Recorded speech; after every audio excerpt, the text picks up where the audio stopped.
میشنوم که دارن خلوتمو میشکنن.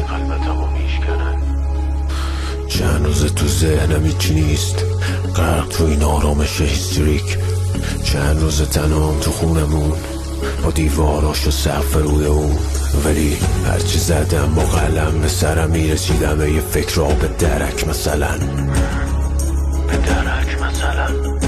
یاسر بینام به درک درک نمیشه حرفم اصلا، با اینکه خیلی ساده گفتم از قبل. یا به درک مشکلاتم حل نمیشه، نه به سلامت اگر کی نمونده پیشه.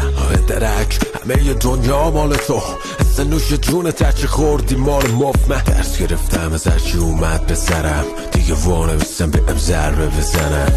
نیومدم واسه شکایت پیشت، با اینکه بهترین کارم حمایت نمیشه. آخه نور چشی نبودیم که شاخشیم، بی خودی تو هم واسه ما کاری نمیتونی کنی. به درک هنر دست کاسه بای بی هنره، اگه گل نباشی میکشن و میخورنت.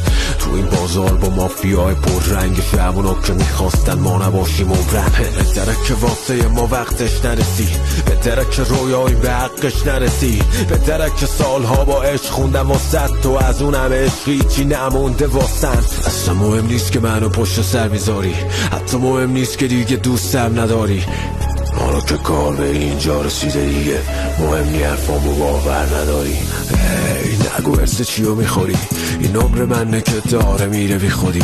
ما همه یه داستان و سابیدی بلک، و حالا که واسه ما راینی به درک.